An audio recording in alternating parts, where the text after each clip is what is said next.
Subscribe करिए हमारे channel target UP TET CTET को और बेल आइकन को दबाइए। हेलो फ्रेंड्स, मैं रेनू स्वागत करती हूँ आप सभी भावी अध्यापक एवं अध्यापिकाओं का आपके अपने channel target UP TET CTET में।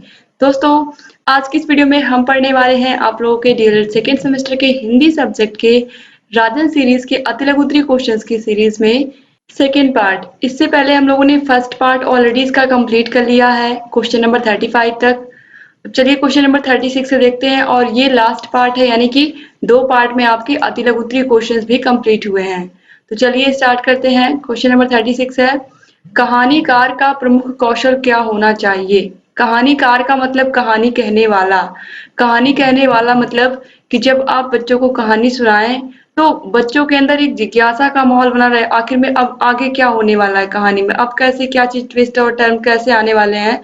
तो जब बच्चों के अंदर जिज्ञासा बनी रहेगी, कौतूहल का माहौल रहेगा, तो उससे पूरे क्लास में बच्चे शांत होकर के आपकी कहानी को सुनेंगे और इंटरेस्ट भी लेंगे उसमें।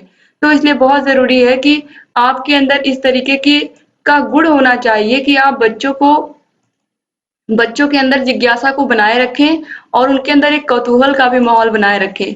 तो वही चीज यहाँ पर लिखा गया है कि कहानी में कौतूहल एवं जिज्ञासा बनाए रखना एक कहानीकार का प्रमुख कौशल है। क्वेश्चन नंबर 37 है, कहानी का महत्व बताइए। कहानी से ज्ञान की वृद्धि होती है, आप सभी को पता है, बहुत सारी चीजें बच्चे सीखते हैं। इसके अलावा बालक की कल्पना शक्ति का विकास होता है। दूसरा है बालक का सर्वांगीण विकास होता है। ये तीसरा पॉइंट है, बालक का सर्वांगीण विकास होता है। बिल्कुल सही, बालक का सर्वांगीण विकास होता है। बालक की सोचने समझने की क्षमता और बढ़ती है, उसकी कल्पना शक्ति और बढ़ती है। कहानी मनोरंजन का एक अच्छा साधन है, बच्चे इसमें मनोरंजन भी लेते हैं क्योंकि कहानी में इंटरेस्ट होता है, कहानी से कुछ ना कुछ सीखते भी हैं और कहानी मनोरंजन का भी एक प्रमुख साधन है। तो इस तरीके से आप देख सकते हैं कहानी के कितने महत्व हैं। क्वेश्चन नंबर 38 है, लोक कथा से क्या लाभ हो सकता है। लोक कथा के माध्यम से बच्चों के मस्तिष्क में धार्मिक व शिक्षाप्रद भावनाएं उत्पन्न की जा सकती हैं। क्वेश्चन नंबर 39 है, वाचन कितने प्रकार का होता है। वाचन 2 प्रकार का होता है, आपको पता है, सस्वर वाचन और मौन वाचन। क्वेश्चन नंबर 40 है, ध्वनि कितने प्रकार की होती है। ध्वनि 2 प्रकार की होती है, सार्थक ध्वनि और निरर्थक ध्वनि। क्वेश्चन नंबर 41 है, शब्द किसे कहते हैं। शब्द किसे कहते हैं, यहाँ पर लिखा हुआ है। दोस्तों, आप सभी को पता है कि वर्णों के मेल से क्या बनते हैं, शब्द बनते हैं। अपने भावों को दूसरों तक प्रसारित करने हेतु ध्वनि प्रतीकों का उपयोग करना पड़ता है। इन ध्वनियों के मेल को ही क्या कहते हैं, शब्द कहते हैं। या फिर हम ये भी लिख सकते हैं कि वर्णों के मेल को ही हम शब्द कहते हैं। और यहाँ पर जिस तरीके से लिखा हुआ है हम इस तरीके से भी लिख सकते हैं कि अपने भावों को दूसरों तक प्रसारित करने हेतु ध्वनि प्रतीकों का उपयोग करना पड़ता है। इन ध्वनियों के मेल को ही हम शब्द कहते हैं। क्वेश्चन नंबर 42 है, गतिविधियों पर आधारित शिक्षण से क्या अभिप्राय है। शिक्षण कार्य में वही विधि उपयोगी मानी जाती है जिसमें शिक्षक एवं छात्र दोनों क्रियाशील रहें। तो शिक्षक और छात्र दोनों जब क्रियाशील रहेंगे तभी वो कार्य अच्छे से हो पाएगा और बच्चे भी सीख पाएंगे, साथ ही साथ शिक्षक भी उनके साथ बहुत सारी चीजें सीखेंगे। क्वेश्चन नंबर 43 है, विद्यार्थी की गतिविधि का मूल्यांकन किस प्रकार किया जा सकता है। तो विद्यार्थी की गतिविधि का मूल्यांकन बाल सभा, विद्यालय की पत्रिका, वाद विवाद प्रतियोगिता, अंत्याक्षरी प्रतियोगिता, वार्षिकोत्सव एवं अन्य समारोहों की भागीदारी व उपलब्धता द्वारा मूल्यांकन किया जा सकता है। क्वेश्चन नंबर 44 है, गद्य का अर्थ लिखिए। जिस रचना में छंद, शास्त्र के गढ़ एवं मात्राओं के बंधन नहीं होते हैं वे गद्य होते हैं। यानी कि गद्य इस तरीके से आप देखोगे कहानी की तरह लिखा होता है, लोक कथा की तरह लिखा होता है, जबकि जो पद्य होता है उसको आपने देखा है वो दोहों की तरह लिखा होता है। जैसे दोहे होती हैं उसमें रस छंद अलंकार सब चीजें होती हैं। इस तरीके से कविताएं भी होती हैं जिनमें राइमिंग वर्ड्स होते हैं। तो यहाँ पर दोस्तों देखिए गद्य में जो होता है वो बिल्कुल इस तरीके से लिखा होता है, इसमें ना तो रस छंद अलंकार शास्त्र गढ़ इन सब का कोई महत्व नहीं है। ठीक है, केवल आपको पूर्ण विराम लगाना आना है अच्छे से, आपको कहाँ पर कॉमा यूज करना है, ये सब चीजें आपको पता होना चाहिए गद्य के लिए। लेकिन पद्य के लिए आपको रस छंद अलंकार इन सभी का ज्ञान होना चाहिए। और इस तरीके से ही कविताएं बनती हैं हिंदी में, आप सभी लोगों को पता है। और साथ ही साथ उसमें एक तुकबंदी, यानी कि तुकबंदी कहने का मतलब है कि राइमिंग वर्ड्स भी आने चाहिए। क्वेश्चन नंबर 45 है, सूक्ष्म पाठ के उद्देश्य बताइए। सूक्ष्म पाठ का मतलब माइक्रो टीचिंग से मतलब है। यहाँ पर सूक्ष्म पाठ द्वारा निम्नलिखित उद्देश्यों की प्राप्ति हो सकती है। वाक्यों की रचना में व्याकरण के ज्ञान का पूर्ण उपयोग, शब्द ज्ञान कोश में वृद्धि और मुहावरों, लोकोक्तियों, सूक्तियों आदि का ज्ञान। क्वेश्चन नंबर 46 है, वाक्य कितने प्रकार के होते हैं? वाक्य 3 प्रकार के होते हैं, सरल वाक्य, मिश्रित वाक्य और संयुक्त वाक्य। क्वेश्चन नंबर 47, उपसर्ग का अर्थ बताते हुए कोई 4 एग्जाम्पल दीजिए। तो शब्दांश अथवा कोई अक्षर किसी शब्द के आरंभ में जुड़कर उसके अर्थ को परिवर्तित कर दे अथवा अर्थ में विशेषता उत्पन्न कर दे तो उसे हम उपसर्ग कहते हैं। और ये ऑलरेडी मैं बार बार आपको बता चुकी हूँ, उपसर्ग आगे और प्रत्यय पीछे लगता है। उपसर्ग किसी भी शब्दांश या शब्द के आगे लग करके जुड़ करके उसको एक नया रूप दे देता है, तो उसे हम कहते हैं उपसर्ग। तो यहाँ पर आप देखिए, जब मर में आ उपसर्ग जुड़ा तो ये क्या हो गया? अमर। नैतिक में आ जब जुड़ा तो ये अनैतिक हो गया, नैतिक का विलोम। इसी प्रकार से क्रमण में जब अति जुड़ा तो अतिक्रमण। आलय में जब न्याय जुड़ा तो न्यायालय, न्यायालय। तो इस तरीके से आप देख सकते हैं यहाँ पर कि उपसर्ग जो होते हैं ये शब्दों के आगे जुड़ते हैं और जो प्रत्यय होते हैं वो शब्दों के पीछे जुड़ते हैं। अभी हम प्रत्यय का भी उदाहरण देखेंगे। तो अगला क्वेश्चन नंबर 48, प्रत्यय का अर्थ उदाहरण सहित बताइए। प्रत्यय के अंतर्गत किसी शब्द के अंत में कोई अक्षर या शब्दांश लग जाने से उसका अर्थ परिवर्तित हो जाता है, उसे प्रत्यय कहते हैं। जैसे कड़वा शब्द के बाद हट लग जाने से क्या हो गया? कड़वाहट। तो कड़वा में कौन सा प्रत्यय जुड़ा? हट। तो जब हट जुड़ा तो ये क्या हो गया? कड़वाहट, पूरा एक शब्द बन गया हट प्रत्यय जुड़ करके। तो प्रत्यय कहाँ जुड़ता है? पीछे। और जो उपसर्ग होता है वो कहाँ जुड़ता है? आगे। आप याद रखिएगा। क्वेश्चन नंबर 49 है, सामासिक पद किसे कहते हैं? 2 या 2 से अधिक शब्दों के परस्पर मिलने से जो शब्द बनता है उसे हम क्या कहते हैं? सामासिक शब्द कहते हैं। जैसे कि चाय नाश्ता, रोजी रोटी, पढ़ाई लिखाई, ये सब क्या है? सामासिक पद है। क्वेश्चन नंबर 50 है, हिंदी में समास कितने प्रकार के होते हैं? दोस्तों, जो समास होते हैं वो हिंदी में भी 6 प्रकार के ही होते हैं और यहाँ पर 4 प्रकार लिखा हुआ है। अव्ययी भाव समास, तत्पुरुष समास, द्वंद्व समास, बहुब्रीहि समास। इसके अलावा यहाँ पर कर्मधारय समास और द्विगु समास गायब है, तो आप लोगों को यहाँ पर लिख लेना है। और 5वां नंबर कर्मधारय समास और द्विगु समास, ये टोटल हो गए 6 समास।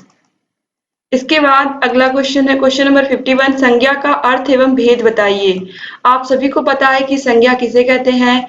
संज्ञा शब्द वे शब्द जिनसे किसी व्यक्ति, जाति, अवस्था, स्थान तथा वस्तु इत्यादि के नाम का बोध होता है उसे हम संज्ञा कहते हैं। संज्ञा 5 प्रकार की होती है, ये भी आप लोगों को पता है।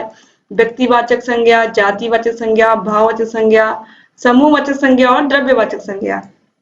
क्वेश्चन नंबर 52 है, सर्वनाम का अर्थ बताइए। सर्वनाम कुछ शब्द संज्ञा के स्थान पर बोले जाते हैं, उन्हें सर्वनाम कहा जाता है। जैसे कि हम, आप, मैं, तुम, वह, वे, उन्होंने, उसने, इसने, किसने, किसी को इत्यादि।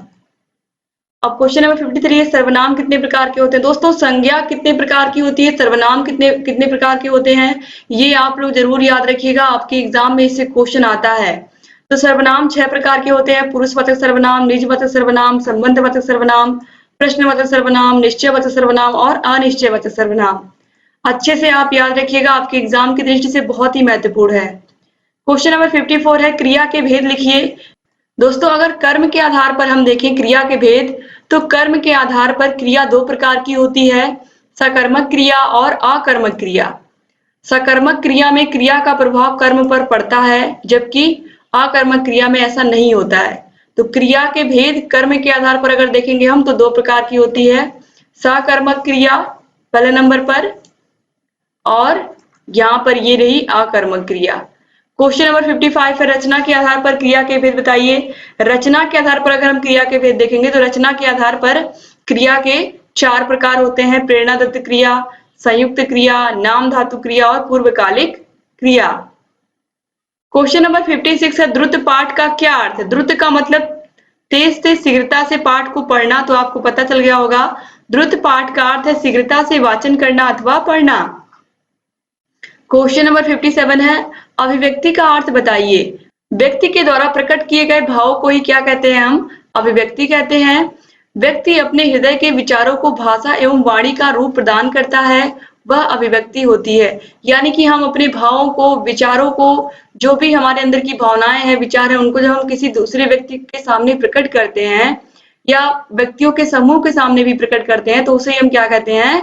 अभिव्यक्ति कहते हैं। क्वेश्चन नंबर 58 है, प्रोफेसर रमन बिहारी लाल ने मौखिक अभिव्यक्ति को किस प्रकार परिभाषित किया? प्रोफेसर रमन बिहारी लाल के अनुसार मानव अपने हृदय के भाव प्रकट करने के लिए जिस ध्वन्यात्मक संकेत साधन का प्रयोग करता है, उसे ही हम क्या कहते हैं? उसे ही हम मौखिक अभिव्यक्ति कहते हैं। क्वेश्चन नंबर 59 है, मौखिक अभिव्यक्ति के साधन बताइए। विचार विमर्श, वार्तालाप, वाद विवाद, चर्चा परिचर्चा, कविता पाठ, भाषण, व्याख्यान, कहानी, कथन इत्यादि मौखिक अभिव्यक्ति। यानी कि जो भी व्यक्ति मुख से बोल करके जो भी चीजें करता है, चाहे वो विचार विमर्श हो, चाहे किसी से बात करना हो, चाहे वाद विवाद प्रतियोगिता हो, चाहे किसी भी विषय पर चर्चा हो, चाहे कविता का पाठ हो रहा हो, चाहे कोई व्यक्ति भाषण दे रहा हो, ये सभी चीजें किसके अंतर्गत आती हैं? मौखिक अभिव्यक्ति के अंतर्गत आती हैं, क्योंकि आप मुख से बोल करके अपने भावों को, अपने विचारों को प्रकट कर रहे हैं। क्वेश्चन नंबर 60 है, लिखित अभिव्यक्ति के साधन बताइए। लिखित अभिव्यक्ति के साधनों में सार लेखन, पत्र लेखन, निबंध लेखन, आत्मकथा लेखन, कहानी लेखन, नाटक लेखन, कविता लेखन, संस्मरण लेखन, लेखन विवरण, आख्या लेखन इत्यादि आते हैं। क्वेश्चन नंबर 61 है, लिखित अभिव्यक्ति का महत्व बताइए। अपने भावों तथा विचारों को लिखकर व्यक्त करने को लिखित अभिव्यक्ति कहा जाता है। मानवीय विचारों की अभिव्यक्ति स्थायी एवं अन्य व्यक्ति उसका अध्ययन कर सके, इसलिए लिखित अभिव्यक्ति अत्यंत महत्वपूर्ण है। क्वेश्चन नंबर 62 है, अक्षर का अर्थ लिखिए। जो नाशवान ना हो उसे अक्षर कहते हैं। क्षर का अर्थ है नाश होना तथा अक्षर का अर्थ है नहीं, यानी कि जिसका नाश नहीं हो सकता उसे हम क्या कहते हैं? अक्षर कहते हैं। किसी भी अक्षर का नाश नहीं होता, अक्षर मिलकर शब्द का रूप ले लेते हैं। आप देखिए 2015 में ये क्वेश्चन पूछा गया है। क्वेश्चन नंबर 63 है, वर्ण किसे कहते हैं? अक्षर समूह का दूसरा नाम वर्ण है। वर्ण अक्षर समूह को दो वर्गों में बांटा गया है। आप लोगों को पता है कि अक्षरों के समूह का दूसरा नाम ही वर्ण है। अक्षरों के व्यवस्थित समूह को हम वर्णमाला कहते हैं, ये भी आप लोगों को पता है। तो वर्णमाला या वर्णों के समूह में कौन कौन होते हैं? स्वर और व्यंजन। क्वेश्चन नंबर 64 है, शब्द की व्याख्या कीजिए। व्यक्ति के विचारों के प्रतीक के रूप में उच्चारित की जाने वाली ध्वनियों के समूह अथवा संकेतों को शब्द कहा जाता है। क्वेश्चन नंबर 65 है, शब्द कितने प्रकार के होते हैं? शब्द के दो भेद होते हैं, ध्वन्यात्मक शब्द और वर्णात्मक शब्द। क्वेश्चन नंबर 66 है, आदर्श वाचन किसे कहते हैं? शिक्षक द्वारा उचित सुर, लय, गति, विराम चिन्हों का प्रयोग करते हुए जो वाचन किया जाता है उसे हम क्या कहते हैं? आदर्श वाचन कहते हैं। 2015 में पूछा हुआ क्वेश्चन है। क्वेश्चन नंबर 67 है, अनुराग एवं अनुरक्ति एवं निस्सीम शब्द का विलोम लिखिए। अनुरक्ति का हो जाएगा विरक्ति और निस्सीम का हो जाएगा असीम, यानी कि जिसकी कोई सीमा ही ना हो।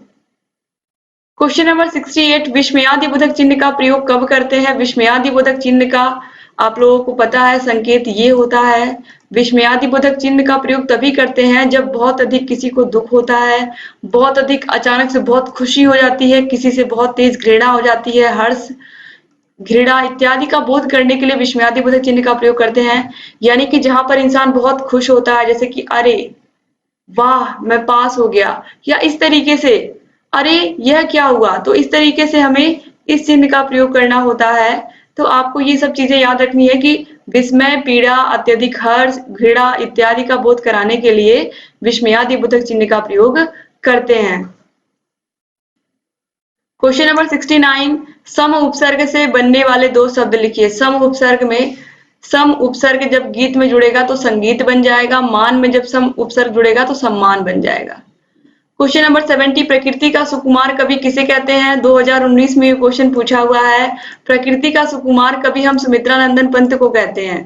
क्वेश्चन नंबर 71 है, पंच परमेश्वर कहानी के लेखक कौन है? पंच परमेश्वर कहानी के लेखक प्रेमचंद हैं। इसके अलावा प्रेमचंद जी ने गोदान की रचना की है, गबन की रचना की है, मंगलसूत्र भी इन्हीं की रचना थी जो कि अधूरी रह गई थी, आप लोगों को पता होगा। इसके बाद क्वेश्चन नंबर 72 है, अंधे की लकड़ी होना मुहावरे का अर्थ स्पष्ट करते हुए अपने वाक्यों में प्रयोग कीजिए। अंधे की लकड़ी होना एकमात्र सहारा, यानी कि इसका अर्थ क्या होता है, एकमात्र सहारा। वाक्य प्रयोग, रूपचंद के पास एक ही तो लड़का था और वह भी दुर्घटना में चल बसा, अब तो अंधे की लकड़ी भी नहीं रही, कैसे क्या होगा। क्वेश्चन नंबर 73 है, प्रसंगोचित शब्द किस समास का उदाहरण है। तो प्रसंगोचित जो शब्द है ये है तत्पुरुष समास का उदाहरण, और ये क्वेश्चन भी आप देखिए 2019 में पूछा गया है। क्वेश्चन नंबर 74 है, छ संयुक्त वर्ण किन दो वर्णों से मिलकर के बना है। तो छ संयुक्त वर्ण क और श से मिलकर के बना हुआ है। तो इस तरीके से दोस्तों यहाँ पर जितने भी क्वेश्चन थे मैंने सभी को कंप्लीट करा दिया। उम्मीद करती हूँ कि वीडियो आपको अच्छा लगा होगा। दोस्तों अगर अभी तक आपने हमारे चैनल को सब्सक्राइब नहीं किया तो प्लीज सब्सक्राइब कर दीजिए, और आपको बगल में घंटी का भी निशान दिख रहा होगा, उसको भी प्रेस कर दीजिए, ताकि हम जो भी नई वीडियोस बनाते हैं उसका नोटिफिकेशन आप लोगों के पास समय से पहुंचे और अब हमारे सभी वीडियोस को ऐसे ही देखें। और दोस्तों अगर अभी तक आपने टेलीग्राम चैनल को ज्वाइन नहीं किया तो प्लीज टेलीग्राम चैनल को भी ज्वाइन कर लीजिए, वहां पर भी आपको सभी वीडियोस बराबर मिलेंगी और कोई भी वीडियो मिस नहीं होगी। इसके अलावा दोस्तों यहाँ पर आपको आई बटन दिख रहा होगा, आई बटन पर आप जैसे ही क्लिक करोगे अब तक हमने जितने भी वीडियोस बनाई हैं वो सभी आपको मिल जाएंगी। ऑलरेडी दोस्तों आप लोगों को पता है कि हम लोगों ने इतना व्यवस्थित तरीके से आप लोगों के सेकेंड सेमेस्टर की तैयारी करवाई है कि इस तरीके से आप पूरे यूट्यूब पर ढूंढोगे आपको कहीं नहीं मिलेगा, क्योंकि हम लोगों ने हाथ से लिख करके हैंड रिटन नोट्स के माध्यम से आप लोगों के सभी विषयों को कंप्लीट कराया है, सभी विषयों की क्लासेस ली हैं। उसके बाद सभी विषयों के चैप्टर वाइज इंपॉर्टेंट क्वेश्चंस करवाए हैं। उसके बाद सभी विषयों के राजन सीरीज पवन सीरीज को करवा रहे हैं, सभी विषयों के प्रीवियस ईयर क्वेश्चन पेपर्स को सॉल्व करवा रहे हैं। तो आप देखोगे कि हम लोग कोशिश कर रहे हैं कि आप लोगों का कोई भी सब्जेक्ट छूटने ना पाए, और हर एक सब्जेक्ट हम लोग अच्छे से आप लोगों का तैयार करवा दें ताकि आप लोग एग्जाम में अच्छे से अच्छा स्कोर करो। और दोस्तों अगर आप हमारे चैनल से सभी वीडियोस को पढ़ लेते हैं, सभी वीडियोस को जितने भी वीडियोस अब तक हमने बनाए हैं, तो डेफिनेटली आपके बहुत अच्छे नंबर आने वाले हैं आप लोग के सेकंड सेमेस्टर में। तो आप लोग ऐसे ही पढ़ते रहिए, और अगर अभी तक आपने वीडियो को लाइक नहीं किया तो प्लीज वीडियो को लाइक कर दीजिए, और अपने अच्छे अच्छे प्यारे प्यारे कमेंट्स लगातार आप लोग करते रहा करिए। आप लोगों के लाइक्स, आप लोगों के कमेंट्स लगातार हमें प्रोत्साहित करते हैं कि आप लोगों के लिए बेहतर से बेहतर वीडियोस हम बनाएं, और लगातार आप लोगों के लिए ऐसे ही हम कंटिन्यू वीडियोस लेकर के आते रहें। तो एक बार फिर से दोस्तों आप सभी का बहुत बहुत धन्यवाद, और वीडियो को शेयर करना तो आप लोग बिल्कुल मत भूला करिए। आपके कॉलेज ग्रुप, व्हाट्सएप ग्रुप, जहां पर भी आपको लगे कि इस वीडियो की जरूरत है, अपने कॉलेज फ्रेंड्स को भी जरूर शेयर कर दिया करिए, जिससे अधिक से अधिक हमारे डीएलएड के भाई बहनों तक हमारे वीडियोस पहुंचे और अधिक से अधिक लोग इसका लाभ ले सके। तो दोस्तों एक बार फिर से आप लोगों का बहुत बहुत धन्यवाद। मिलते हैं नेक्स्ट वीडियो में, तब तक अपना ख्याल रखिएगा, अपने परिवार का ख्याल रखिएगा, और ऐसे ही हमारे चैनल से बने रहिएगा। जय हिंद दोस्तों।